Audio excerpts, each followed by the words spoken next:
রায়দিঘির মথুরাপুরে 85 BJP পরিবার তৃণমূল কংগ্রেসে যোগদান। রায়দিঘি বিধানসভার মথুরাপুর 2 নম্বর ব্লকের কুমড়োপাড়া অঞ্চলে সম্প্রতি অনুষ্ঠিত হলো 23 নম্বর সমিতি ভিত্তিক সাংগঠনিক পর্যালোচনা সভা। সভায় উপস্থিত ছিলেন বিধানসভার বিধায়ক ডাক্তার অলোক জলদাতা। সভায় প্রায় 85টি বিজেপি পরিবারের সদস্য আনুষ্ঠানিকভাবে তৃণমূল কংগ্রেসে যোগদান করেন। তারা বিধায়কের হাত থেকে দলীয় পতাকা গ্রহণ করেন। এই যোগদানের মাধ্যমে এলাকার রাজনৈতিক দৃষ্টিপটে উল্লেখযোগ্য পরিবর্তনের ইঙ্গিত পাওয়া গেছে। নব যোগদানকারীরা জানান, আগে তারা ভারতীয় জনতা পার্টি অর্থাৎ বিজেপির সমর্থক ছিলেন, কিন্তু তৃণমূল কংগ্রেসের উদ্যোগে এলাকার ঢালাই রাস্তা নির্মাণ, পানীয় জলের কল স্থাপন সহ বিভিন্ন উন্নয়নমূলক কাজ এবং মুখ্যমন্ত্রী মমতা বন্দ্যোপাধ্যায়ের জনমুখী প্রকল্পের সুবিধা পাওয়ায় তারা দল পরিবর্তন করেছে। তারা আরও জানান, মুখ্যমন্ত্রীর অনুপ্রেরণা এবং বিধায়কের সহযোগিতা তাদের তৃণমূল কংগ্রেসে যোগদানে প্রভাবিত করেছে।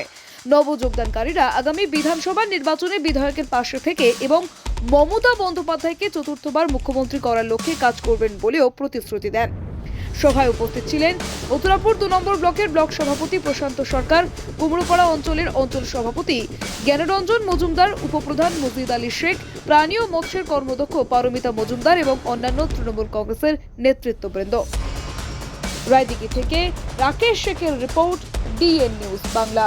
মমতা সরকারের আর্থিক সহায়তার জন্য ভারতীয় জনতা পার্টি ছেড়ে টিএমসিতে যোগদান করলো। ভালো হ্যাঁ, হচ্ছে, এলাকার উন্নয়ন দেখেই এসেছি। তোমার নাম, শ্রী মহাদেব সামন্ত, বাড়ি? বাড়ি কুমড়াপাড়া অঞ্চল। অবশ্যই এটা আপনারা জানেন, যেটা আমার রায়দিঘি বিধানসভা ভিত্তিক আমরা এরকম পঞ্চায়েত সমিতি ভিত্তিক সাংগঠনিক পর্যালোচনা করা হয়। কারণ আমাদের নেতা মাননীয় সাংসদ অভিষেক বন্দ্যোপাধ্যায় এবং আমাদের সর্বভারতীয় সাধারণ সম্পাদক অভিষেক বন্দ্যোপাধ্যায় তিনি নির্দেশ দিয়েছেন যে প্রত্যেকটা বুথের মানুষদের নিয়ে যাতে তাদের সঙ্গে সাংগঠনিক পর্যালোচনা করা যায়। ওই জন্য একটা পুরো অঞ্চল লাগলে অনেক বেশি হয়ে যায়। আমরা ওই জন্য অনেক আগে থেকে শুরু করেছি যে এক একটা সমিতিতে 5, 6টা 7টা বুথ নিয়ে তাদের প্রত্যেকটা বুথ থেকে 15-20 জন মানুষদের নিয়ে সাংগঠনিক পর্যালোচনা করা হয়। বুথের বর্তমান পরিস্থিতি কী, সেটা কী করে আমাদের সংগঠন বাড়ানো যায়, সেগুলো নিয়ে পর্যালোচনা হচ্ছে। এবং আমরা প্রত্যেকটা জায়গায় দেখছি যে সাংগঠনিক পর্যালোচনা করতে গিয়ে ওখানে কিন্তু আমাদের বুথ সভাপতিরা, বুথের নেতৃত্বরা, অঞ্চল নেতৃত্বরা তারা কিন্তু একটা বলে যে দেখুন দাদা, আমাদের এবারে কিন্তু বিভিন্ন রাজনৈতিক দল থেকে আমাদের আজকের বিভিন্ন মানুষ যোগদান করবে।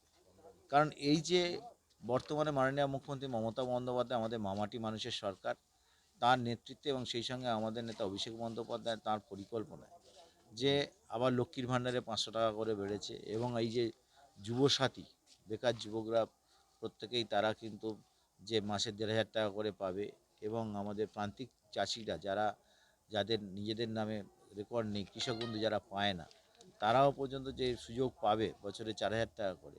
এছাড়া আরও যে বিভিন্ন রাস্তাশ্রী, পথশ্রী থেকে আরম্ভ করে সুন্দরবনের রাস্তা থেকে আরম্ভ করে আরও 96টা প্রকল্পের মাধ্যমে প্রত্যেকটা পরিবার যখন কিন্তু সাহায্য পাচ্ছে মামাটি মানুষের সরকারের পক্ষ থেকে। আর অপরদিকে কেন্দ্রীয় সরকার তাদের বঞ্চনা, কেন্দ্রীয় সরকার বিজেপি নেতৃত্ব তাদের বিভিন্ন রকমভাবে অসহযোগিতা, তাদের এই বাঙালিদের প্রতি অত্যাচার করা, বাংলা ভাষায় কথা বলে বলে অত্যাচার করছে, সবই কিন্তু মানুষ বুঝতে পেরেছে। তাই কিন্তু আজের বিজেপি ছেড়ে আজের অনেক প্রত্যেকটা বুথেই কিন্তু প্রত্যেকটা আমাদের মিটিংয়ে এরম দলে যোগ দিচ্ছে। আজকের এখানে অনেক মানুষই কিন্তু আমাদের এখানে অনেকগুলো পরিবার আমাদের এখানে দলে যোগ দিয়েছে। আমি তাদেরকে আমার পক্ষ থেকে অসংখ্য ধন্যবাদ জানাই এবং তারা মমতা বন্দ্যোপাধ্যায় এবং অভিষেক বন্দ্যোপাধ্যায়ের উন্নয়নে সামিল হবেন বলে তারা আগে থেকে আবেদনও করেছিলেন এবং আপনারা আমাদের যারা পুরনো কর্মীরা আছে তারা তাদেরকে স্বাগত জানিয়েছে। একসঙ্গেই নতুন পুরনো কর্মী মিলে আমাদের এই সমিতি, আমাদের যে মেম্বার আছে পারমিতা ও সমিতিরা আরও বেশি শক্তিশালী হলো এবং আমরা আশাবাদী আগামী দিনে কুমড়োপাড়া অঞ্চলে একটা যথেষ্ট ভালো লিড পাওয়া যাবে। যোগদান করার ফলে এর প্রভাব কি আগামী বিধানসভা পড়বে আশা করছেন? না, অবশ্যই বিধানসভা তো অবশ্যই পড়বে। কারণ এখানে দেখুন, একটা বিরোধী দল তারা কয়েকজন মানুষকে নিয়ে রাজনীতি করতেন, কিন্তু যখন দেখছে তাদের দল থেকে আজকে